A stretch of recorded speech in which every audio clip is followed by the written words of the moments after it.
ऐसा आईजी ने कहा है। आपको जानकारी दे दें कि आईजी ने यह भी जानकारी दी है कि सीमा पार 69 एक्टिव लॉन्चिंग पैड है। आपको बता दें कि ऑपरेशन सिंदूर के बाद भी घुसपैठ की कोशिश जारी है। बीएसएफ ने घुसपैठ की कई कोशिशें नाकाम की है। तो ये बड़ी और अहम खबर हम आप तक पहुंचा रहे हैं, जहां पर बीएसएफ के आईजी अशोक यादव का बड़ा खुलासा। और यहां पर अशोक यादव ने यानी कि आईजी ने यह खुलासा किया है और कहा है कि 120 आतंकी घुसपैठ की तैयारी में है।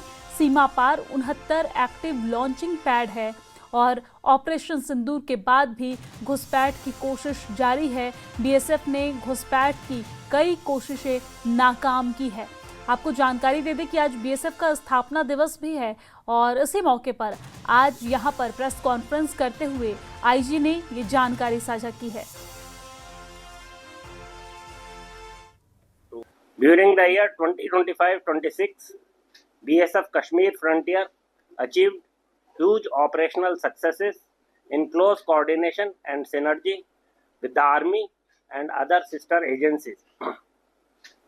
The most remarkable achievement was the first phase of Op Sindoor, where BSF units along with Indian Army had effectively executed fire assaults on park posts and terrorist launching pads along the LOC, displayed strong, accurate and professional response. All BSF units of Kashmir Frontier, including its artillery regiments, had carried out heavy and accurate shelling and firing on enemy posts and bunkers, causing huge casualty to Pak troops, heavy damage to their forward posts, and complete destructions of some of their terrorist launching pads along the LOC. तो आपने सुना यहाँ पर IG की तरफ से तमाम जानकारी साझा की गई है। दरअसल आज बीएसएफ का स्थापना दिवस है और इस मौके पर यहाँ पर प्रेस कॉन्फ्रेंस की गई है और प्रेस कॉन्फ्रेंस में बीएसएफ की उपलब्धि जो है वो भी साझा की गई है। साथ ही साथ इस वक्त बॉर्डर पर क्या स्थिति है उसको लेकर भी उन्होंने जानकारी साझा की है। इसी खबर पर ज़्यादा जानकारी के साथ हमारे संवाददाता आबिद हुसैन हमारे साथ फोन लाइन पे जुड़ गए हैं। आबिद, क्या कुछ उनकी तरफ से और जानकारी साझा की गई है, विस्तार से बताइए दर्शकों को।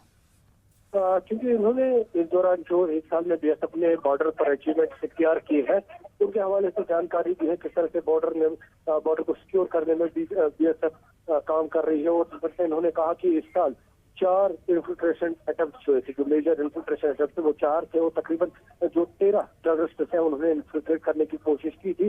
हालांकि ऑपरेशन सिंदूर से पहले 2 अटेम्प्ट हुए थे और ऑपरेशन सिंदूर के बाद 2 अटेम्प्ट हुए और इनमें से तकरीबन 8 जो टेररिस्ट हैं उनको न्यूट्रलाइज किया गया था और जो इन्फिल्ट्रेशन बिड है वो भी फाइल की गई थी, यानी इन्फिल्ट्रेशन कामयाब नहीं हो पाई थी। इस दौरान उनकी प्रेस कॉन्फ्रेंस के दौरान आईजी बीएसएफ अशोक यादव ने तफसीलन बताया किस तरह से जो बीएसएफ चाहे कश्मीर वैली हो या इंटरनेशनल बॉर्डर हो, किस तरह से उनको सिक्योर करने में काम कर रही है और किस तरह से उन्होंने जो अमरनाथ यात्रा के दौरान बीएसएफ किस तरह से उन्होंने काम किया है ताकि प्लीज डायल द एक्सटेंशन।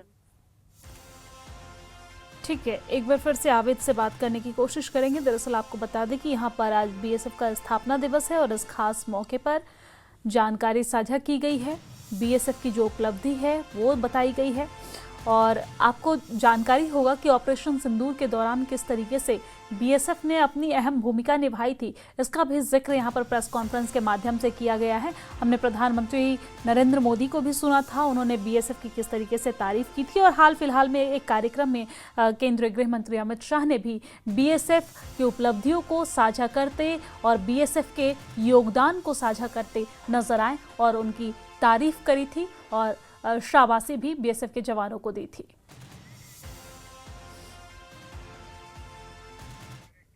और यहाँ पर वक्त एक बहुत छोटे से ब्रेक का, जल्द लौटते हैं।